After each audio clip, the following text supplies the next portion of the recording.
Hello, and welcome back to another episode of International Immersion, a podcast where we bring together people, ideas, cultures, experiences, and place them together to learn about and explore this amazing world of ours. So for today's episode, I've actually reconnected with one of my old friends from college who, like myself, spent a period of time in China teaching English. So based on that, I thought it'd be really interesting to sit down with him and discuss what his experience was like in China, basically, why he went there, what was it like while he was there, why he came back, and how it has affected him or influenced him to this day. So, John, it's great to have you on today, and hope you've been well lately. Yeah, it's been, just another day in the pandemic, so just taking it day by day. How I completely can relate. It's just, going on 9 months now here in the U.S., it's just like, well, it's going. When's it going to end? No idea. Yeah. When's it going to end? Exactly. That's a great question. Yeah. So, John, from talking to you and everything, it's pretty neat because, like myself, who spent 4 years in China, or nearly 4 years in China, you spent a good chunk of time over there teaching in Shanghai, if I'm not mistaken, correct? That's correct. 1 year, about 1 year. Nice. Very nice. So, to begin with, what would you say is what brought you to the point that you decided to actually go over there and teach English? Well, there was an interesting moment. I just quit my job at a marketing firm, and I really hadn't thought about it. I always wanted to go, but there was never I never really knew how to get there. So maybe you could say the opportunity or the avenue. Yeah. I just had no idea how it was going to happen, but I always thought it was going to happen. And thoughts become things. And literally 3 days after I quit my job, I got a friend of mine who actually taught in China. His roommate reached out to me asking me if I wanted to teach in China. And it was literally perfect timing because I had no plans. So, and then I was just like, wow, I can't really say no. I have nothing better to do. So it was just all right, let's go. So, talk about timing. That's, 3 days.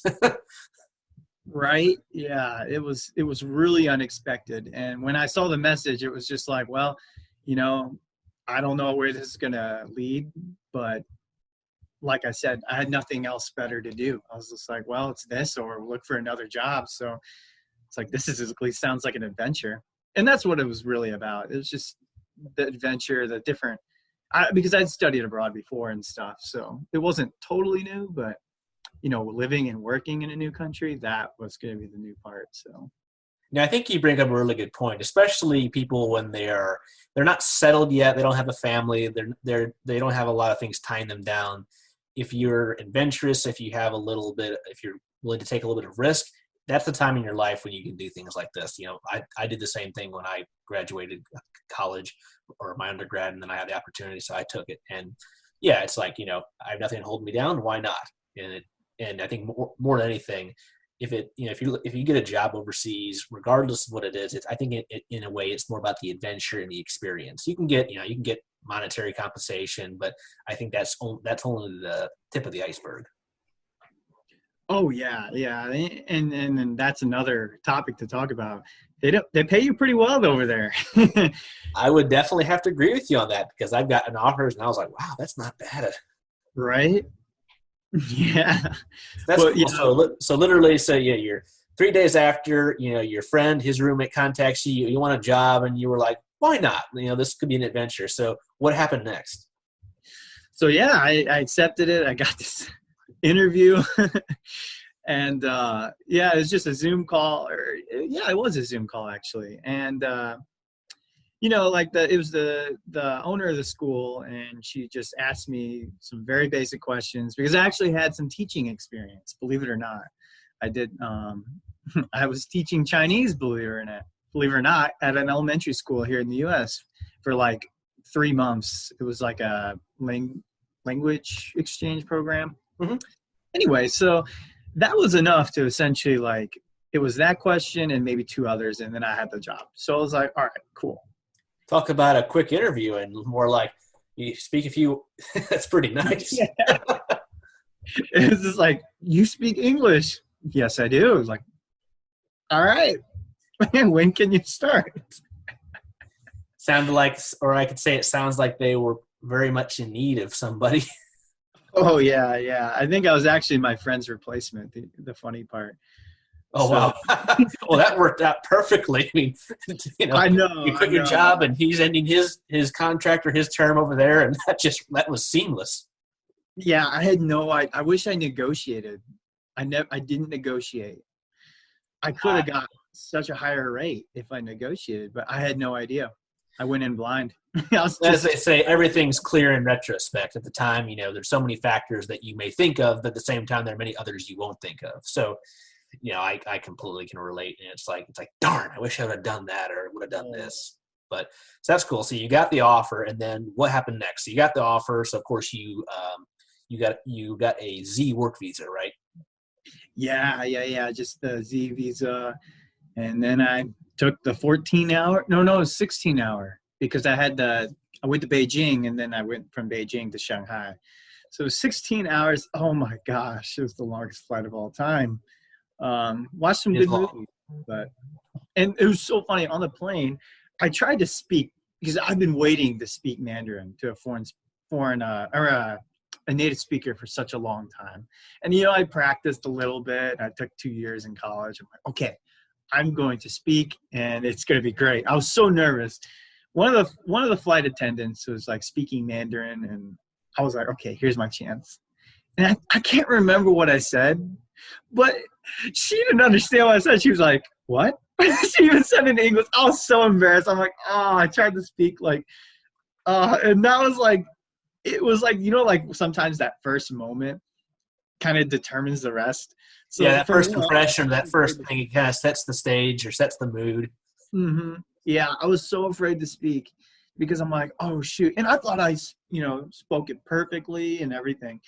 And then I just got a what? So then I got to Shanghai, and the first thing I'll talk about Beijing first. The first thing I noticed in Beijing was everyone looked, like in America, everyone kind of like puts that fake smile on and stuff. In China, no fake smiles. No, it's totally different. Here, I mean, yeah, people put on a fake smile, or people are just generally, a little more friendly on the surface, But yeah, in China, people are just, it's very more smug, more just neutral expressions. If not, maybe a little more like, oh, they look a little upset or angry. Yeah, I remember that was the first thing I noticed off the plane. Was just, it almost seemed like everybody was sad, but later I'd find out like, oh, it's not that everybody's sad. It's just there's no reason to be fake smiling and all that stuff. So no, but I can relate to you with the language. Like, I took a year of Chinese in China as well, and I come out of class sometimes and like, wow, I learned a lot today, and I go out and speak and like I leave like, oh, I know so much. I go out and try to do something. I'm like, I feel like I know nothing now. And it's just like, yep. I'll say something and they don't understand yet. Like, well, this is how I was taught. And then I talk to my friends and they're like, well, they teach you what? No, yeah, that's how like in formal situations, but we don't talk like that. This is what we're really saying. You're like, oh, and not all of it was like that, but a lot of stuff was like that. We were getting more of the formal use of everything, which, let's face it, formality is not always how language is used on the street. Oh yeah. It was it was interesting trying to speak at first because it always is, and there's always those like oh my God, I screwed up moments, or the embarrassing moments, or you'll start something and then they'll come back to you and they'll just send out salvos and you're like trying to reciprocate, and you're like, well, I got a little bit of that, but I can't quite fully understand all of what you're saying. See, what's funny is that wasn't even the worst. The worst is when I try to start a conversation in Mandarin and then somebody's like, oh, and then the native speaker is just like, oh wow, your Mandarin's really good, like in English, and I'm like, oh man, that's literally worse than if they just spoke in Mandarin, because then they're like saying like, okay, let's just cut it right there. I'm just gonna compliment you so you don't feel bad. Let's switch to English. Exactly. Because let's face it, I mean, a lot more people there learn English than vice versa in our case. But I do think that, at least in my experience, even if our Mandarin sucks, I do think that a lot of times they do appreciate we're trying. They may say, hey, let's use English, but yeah, I appreciate you're trying. It's not the best, but hey, you're trying, you're learning, so that's cool. But let's just use English. Oh yeah, yeah. And then again, if you can build up some friendships, then maybe you can. I've had a couple where like they would speak to me in English and I would speak back to them in Chinese because it was how we both were improving. Mm-hmm. So there's all kinds of things you can arrange, but those initial moments, you're like, yeah, it can be kind of awkward, and you don't realize how much we take communication for granted in your home country. Oh yeah, and just the fact that pretty much everyone you meet internationally, if you're in a big city, there's a good chance people speak English. That's man, we're lucky. Yeah, and I would say in China, it definitely, if you're like in Shanghai or Beijing, it's most people or a lot of people if they can't speak English, like I've actually met people where they couldn't speak to me, but we could write like pieces of paper or text in English and they understand. But if you go out in the second tier, third tier cities, that's when you really start seeing that fall away. You'll notice that a lot of people don't speak it. I mean, of course, if you're going to a university or doing other things, yeah, there's more options there. But beyond that, it definitely the further you get away from the main cities, the less and less it is. So what's your most interesting encounter when you tried to speak? Well, I mean, that's difficult to say because I've had so many.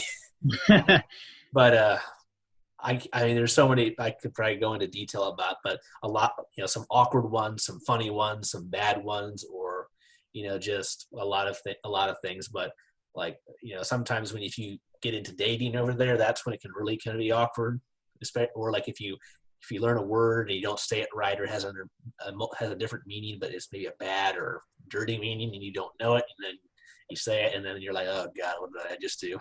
Right. I've had a few of those. So that's cool. So yeah, back to your point. So you got to Beijing, you noticed that, and then you from Beijing you flew to Shanghai. Yeah, and then just started teaching. Luckily I was really lucky. My roommate, he lived there for like 4 or 5 years.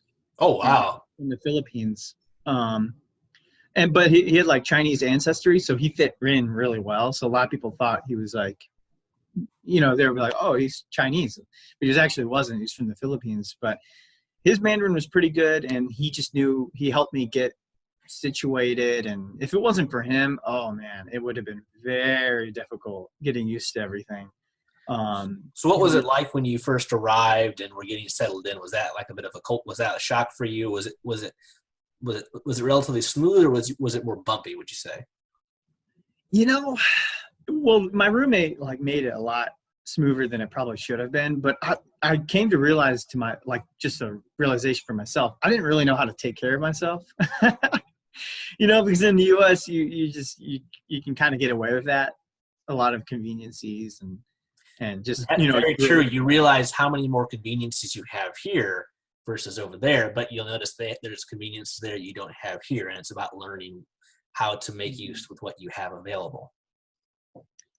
Yeah, exactly. And having my roommate made it so much easier, but honestly it was a lot smoother than I thought it would be. Honestly, a lot of the learning curve was just me just kind of growing up.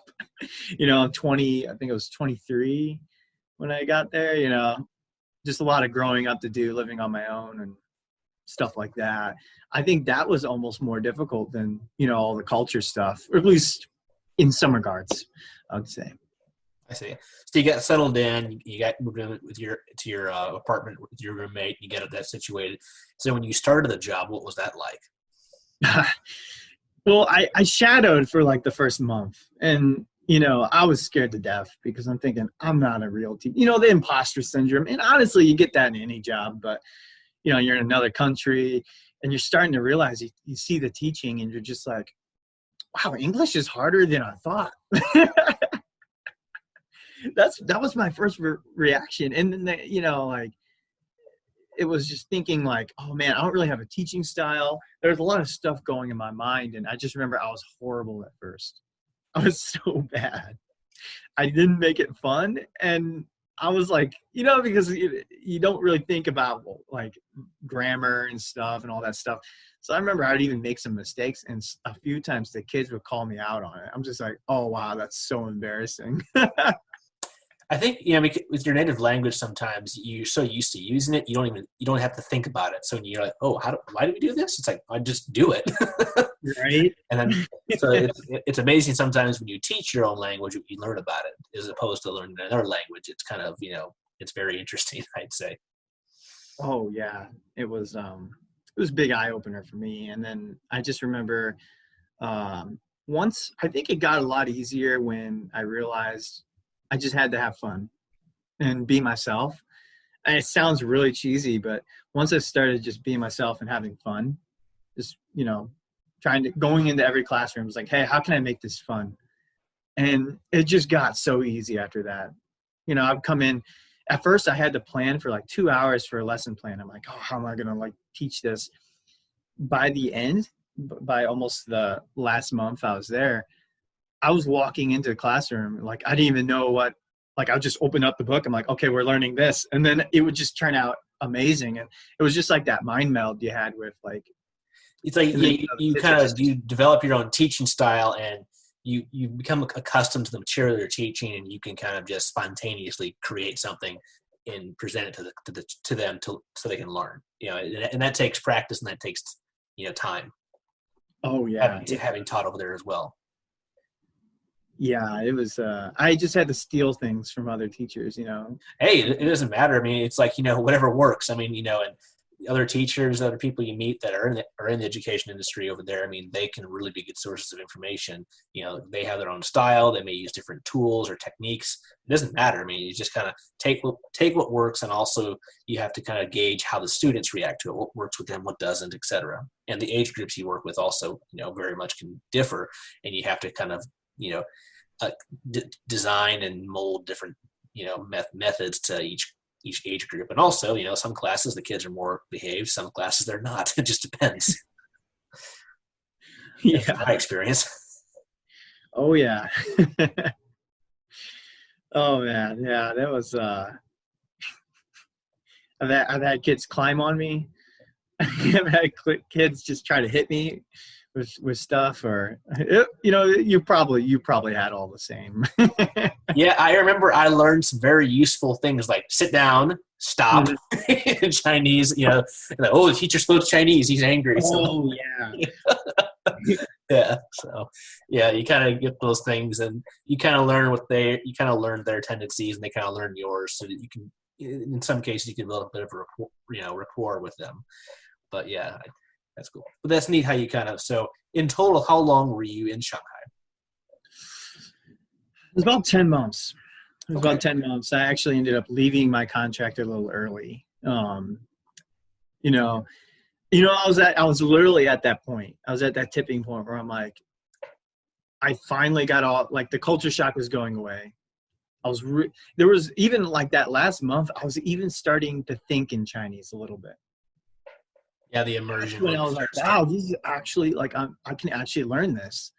And I was starting to, I wasn't speaking very well still, but like that little shift was starting to happen. And then my brother, he messaged me on WeChat. He was like, hey, I need a roommate back in the US. And, we were on a break, and I just remember I'm like, you know what? And at the time I was seeing like a bunch of girls too. So and then, like you can either that seeing phase, eventually like you start developing feelings if you stay too long. So I had to make a tough decision. I was just like, you know what? I'm not ready to stay here long term. So I made the tough decision to go back. And of course, with my brother, like, okay, that's a good reason to go back. So he I didn't. see. So there's several factors that influenced you after your decision to come back to the U.S. Oh yeah, yeah. There was quite a few, and sometimes I regret it, but most times I'm like, well, I would have probably been back anyway. So, and that's one thing I find, I think, with China is that it's very hard to stay long term. I stayed for nearly 4 years, which is quite a long time, but there were a number of reasons behind that. But I think as a foreigner there, you can't really assimilate the same way you can as if you come to the U.S. because, a lot of people may have different opinions on that, but because China is much more of a homogeneous society and culture, it's like you'll never fit in entirely there. You'll always be, a foreigner or someone like that. You can learn the language, you can do a lot of things, but those are things that are always going to be a bit difficult. I mean, you can definitely become very comfortable there and assimilate pretty well, but you can never fully assimilate like you could in the U.S., regardless of your background or where you're from. And I think that's what I noticed too. So, I like going to China and, and spending time there, but I can't see myself like relocating there permanently. I don't, it's just a lot of factors behind that. Oh yeah, totally agree. And I came to that realization too, because, I just realized like, okay, no matter how better I get with my language, it's not going to matter. And I think most foreigners realize that. And that's there is a big expat community, but I don't know how many actually end up getting citizenship. It's not just that it's very difficult to get citizenship there or even permanent residency. I mean, I don't know the full details, but I know people who try to do it. It can take a long time. Yeah. I think it took someone he was like in there for 20 years in China. Yeah, I think it's like at least 15 years in some cases, because the system there is not really designed to bring people in like the U.S. system is more. I know it's been more, I'd say, restrictive. More the last decade or so, but I would say that it's not their system is not designed to bring people in. And when you do banking, you do all these other functions you do in the U.S. It's like it's much more of a headache because it's not designed for non-Chinese. Like, oh, you don't have a ID, your Chinese citizenship, your card. You don't have a hukou, your residency. You don't have all these things that can just make things a lot more complicated. Like whenever I go to the bank, I had to say, oh, I'll be here at least half an hour, because each time I went to the bank to do anything, it would take at least half an hour because you don't have the same conveniences of being a local or a citizen. You can still get your business done. It just takes longer. So I find that every basic thing you can do in the U.S., like going to the post office and mailing something, going to the bank, ordering, and getting stuff online, depending on the circumstances, it will always take longer. So your functionality and what you can accomplish, I find, is reduced. Oh yeah. It was, from a functional standpoint, it was, it was pretty difficult, I have to admit.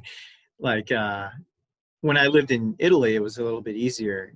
Yes. But I just remember in China, even towards the end, I was just like, I still had no idea. Like if something happened, like major happened, I don't know how I'd have been able to navigate a lot of situations. It was just kind of like, well, I just pray nothing bad happens. And that's the thing is, like, I hate to say it, but, I always had an escape plan in the back of my mind, not because anything bad, but just in case something, I needed to leave or go back. I always had maybe a contingency, just because, there's not the same like security there as you have here in the U.S., just because you're there, but because of the system, because how things work, things are not as concrete as they are here. Oh yeah. It's a little bit more laissez-faire. Well, no, it's not even the right. You know what I mean? Because they're a one-party system, they can basically, if they want to do something, they can just do it. There's not, they don't have to go through the same legal loophole or legal steps like they do here to do anything. So if they want to cancel a visa or they want to do something, they can just do it. Whereas here, they can do that, but it takes longer, and you have more of a chance to fight it. Whereas there, good luck. And I'm not trying to downplay or diminish the I'd say the opportunity or the chance of going there, but I'm just saying those are things you have to think about. Yeah, coming prepared is very important, and I think what helped me the most in China out of everything was when I kind of became a volunteer coach for the Shanghai baseball team. Oh, wow. Not the professional, the university, Shanghai University baseball team. That's awesome, though. Talk about an experience. Oh yeah. It was amazing. And obviously baseball's not a big sport in China. No, it's not. Very few people play it. But the people who do play it, they're fanatical. I was like, it made me love baseball again a little bit. I was just, because I kind of grown out of baseball a little bit, just because I stopped playing in college. I played 1 year in college and then kind of stopped. So, playing with them, even though their skill, like most of them, their skill level is very low, but it was just so much fun because they had so much love for the game. And they were like, hey, like, John, can you show me how to do this? And I just, honestly, if I stayed, that would have been the main reason for sure. Yeah, and I know that a lot of physical education jobs are popular over there, especially for certain sports. And I know, like, when I was in Taiwan for 2 weeks, I took a vacation there. Baseball is huge in Taiwan. Oh yeah. Like, I remember one time I was staying in a hotel. I turned, there were like 3 different channels, had 3 different games on. I'm like, oh my gosh, three channels, 3 different baseball games here in Taiwan. And it was neat because some of the time when these teams, they had American players, the guys. Mm-hmm. It was interesting. A lot of the guys, maybe they get a little older here, they actually go over to Asia, Japan, Korea, or Taiwan, and play in those leagues for a few years. Yeah, that was my dream. I was thinking like, what happens if I can somehow, because I wouldn't be able to make it long term as a teacher. I didn't have that energy and creativity. But I was like, I mean, if that's something you really enjoyed, maybe the opportunity may present itself in the future for that or something similar. Oh yeah, if that ever comes up, I'm taking it in a heartbeat. Oh, that's awesome, man. That's awesome, man. Hey, you never know. Like I said, you never know. You just never know. So after 10 months, you decided to come back based on the situation with your brother, some of the romantic relationships you had. So what was it like when you were in the process of coming back? Ooh, well, the last month was the best month there. I think that's very common because you kind of like know that it's not a permanent situation, and you're subconsciously thinking like, oh, you know what? Actually, I don't know if I want to go back. So I was having a great time. My dating life was really good that last month, and it was a good excuse to get out. It's like, hey, I'm leaving, so sorry we can't continue this, but like, hey, let's stay friends. So it was really good. Like, I think leaving, there was multiple times where I'm like, maybe I should stay. The second guessing, yeah. It's like, well, I mean, it's like, it's not perfect here, but I'm settled in. I have kind of things, squared out or, squared away, but it's like, yeah. I had the same feeling as well. It's like, do I stay? Do I come back? That was very difficult. That last month, it was like, in the end, I was like, all right, I already told my brother I'm going back. But there was at least 2 or 3 times I was just like trying to come up with a plan, like, maybe I could tell him that maybe, I was just coming up with some scenario. But yeah, that last month was great. And, it was funny, actually. I almost didn't make it on the flight back. Oh, no. Story. So, okay, I had some Pakistani friends who wanted to say goodbye to me before I left. And, I was like, okay, like, that's fine. Like I need to make my flight though. And then, they wanted to come with me and like send me off at the airport, and it was all cool. I can't remember, but I think it was either I messed up on the timing or we were just hanging around too long. Oh no. So then I go to check my luggage in, and they're like, oh, it's closed. Like, so I was like, and I didn't really have it was a pretty expensive ticket. I didn't really save up much. For whatever reason, I didn't really save well when I was in China, even though it's super easy to do. Totally another subject. But so I was thinking like, oh shoot, how am I going to get back now? So, but like in China, there's a different version of me in China. And you probably felt the same. Like John Bortoletto is not the same person in China as he is in America. So in China, I was like, hey, I have to be on that flight. Like in America, I was just like, oh shoot, I'm done. Like, I'll just have to find another way. But in China, I was like, you know what? I got to get on that flight. And it's like do or die. It's like, no, I got to do this. It's like, you're like, oh, I'll figure it out. But they're like, no, I have no other recourse. I got to get on this flight.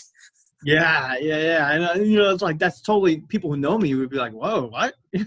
So I kind of forced my way on the flight. And I think I have a theory of why she changed her mind and let me on. And I was able to skip the lines, like whole VIP treatment. It was amazing. But honestly, I was thinking like, maybe I should try that again. I don't think I'd get away with it in America though, but I think because I wore a suit, because I didn't want to pack it into the suitcase. So I decided, you know what, I'm going to just wear this suit, whatever. I'll look really good on the flight, but, you know, and it obviously really uncomfortable, but I was like, no, what, I'll just do it. So No, I wore definitely can. I find that, you know, like when I've traveled now for business, sometimes if I wear, you know, not a suit, but like khakis, you know, a dress shirt, you know, that it really can make like, oh, this guy's a business person. Yeah, let's take care of him.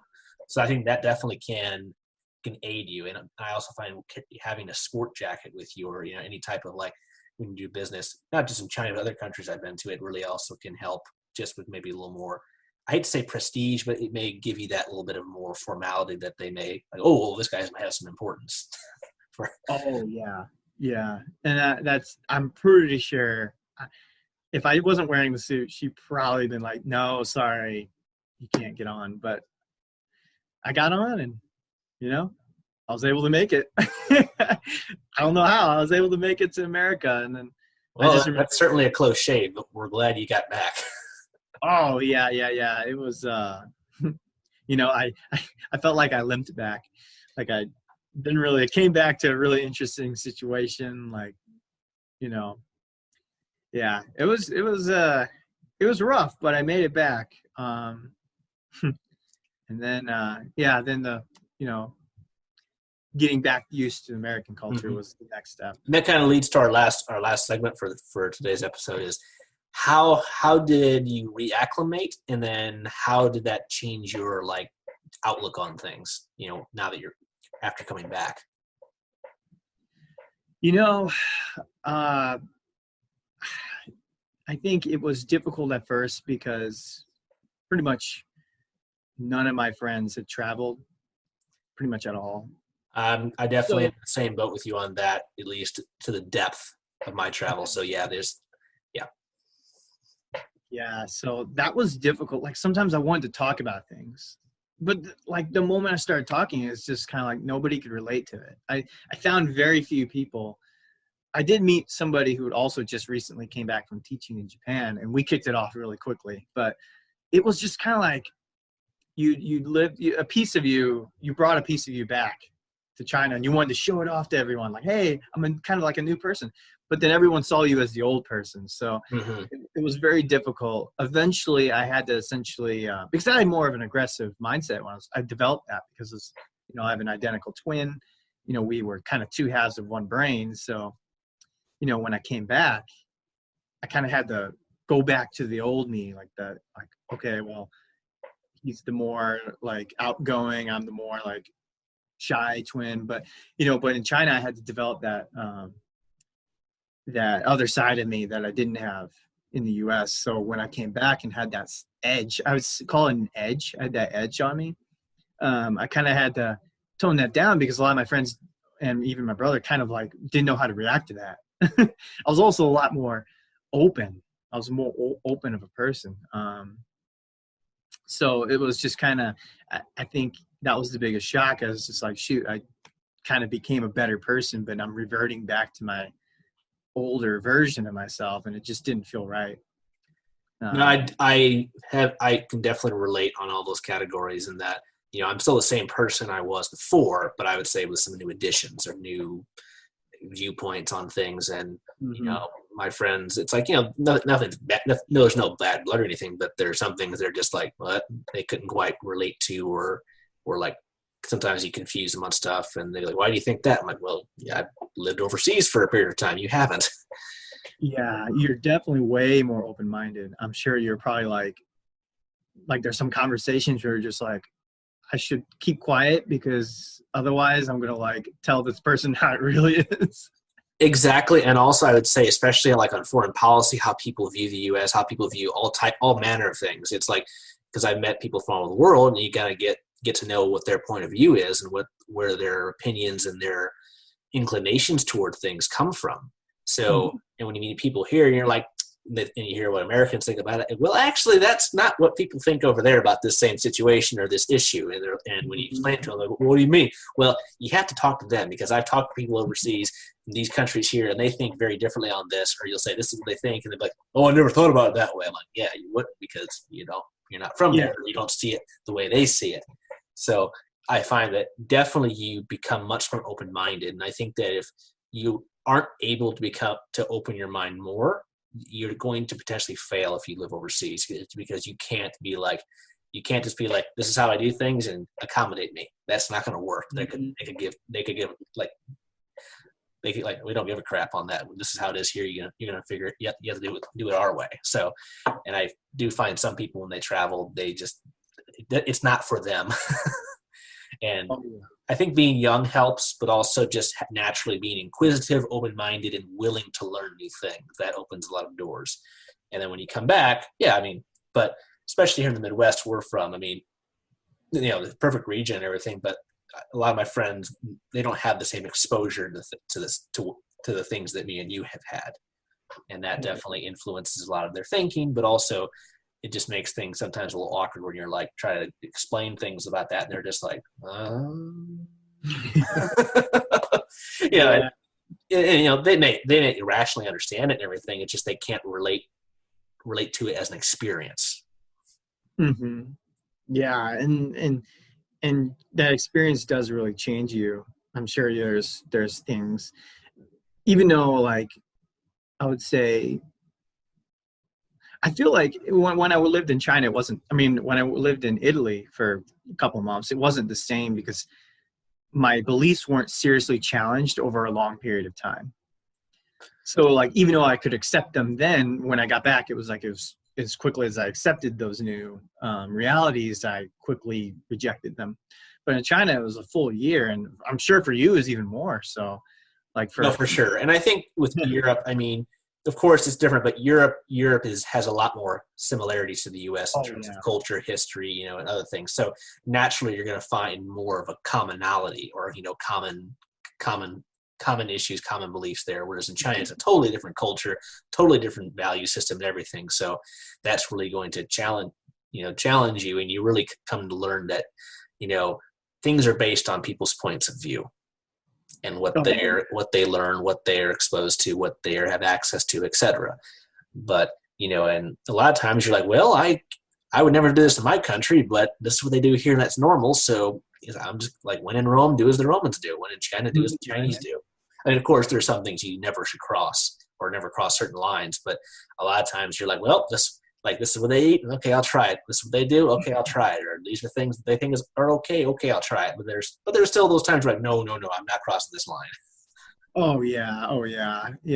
Actually, yeah. There was many times where I'm like, well, like, I kind of wish I was back in China, because I could get away with something like you bring up a very good point there. As a foreigner, you can definitely get away with a lot more things than you can here in the U.S. I'm not talking about illegal things. It's just social things. The dating experience. Because kind of touching on what you said. My dating life was probably the most active the period of time I was over there, because it was so easy to date. Oh yeah. It was mainly just the other expats for me, but yeah, it was. And that's kind of interesting, because a lot of times, like, with me, it was mainly Chinese women. I never actually dated any other expats while I was there, but I didn't. But yeah, it definitely tends to be easier to date when you're overseas, because I think a lot of people, especially other foreigners, they're all there for whatever period of time, and let's just have fun, get to know each other. Who cares about where we're from? We're here. We're just going to enjoy it. Oh yeah. It was, man, that's probably if there's one thing I miss the most, it's meeting people from, when they're in the U.S., you meet someone from, like, let's say Russia. It's not the same, because they're like, okay, you're an American. It's like, okay, like, I already, like, you're just like everyone else. But when you're in China, like, if I met a Russian, it was like we were automatically friends. Just because I think it's because you're both out of your own country. Mm-hmm. So it's like, okay, we're from these two places, but we're here. Okay, so we actually have more in common than the locals do if compared to us. So we're going to have more camaraderie. Whereas if they come here, you go there, the dynamic is a little different because they're in their comfort zone and you're in your comfort zone. But if you're both out of your comfort zone, that's where, you can. It's amazing when people are like, you meet two people from two countries meet in another country. It's amazing how many commonalities they can find, or how much easier it is to find commonalities or points that you can agree on or discuss. And I found that with people from all over the world. And I think that's one, like you said, I really do miss that, because here I don't really have that, and I do miss that. And sometimes, I do meet people, but it's not the same. And whenever I do travel for work or for leisure, that's such like I miss this. Yeah. That's the number one thing I miss by far.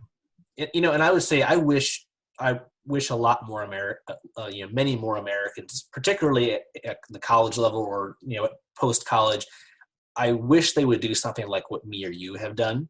It doesn't have to be the same thing, but I do believe they should spend at least 6 months to a year outside of the U.S. because at the end of the day, I enjoyed the experience. I really liked China. I liked all the things, but coming back, I appreciate what I have here even more. And I'm not like, I love it, but I just appreciate it more for what it is. I know there's always problems, but at the same time, it's like, unless you leave where you're from, you're not going to appreciate it for what it's worth, because you have nothing to compare it against.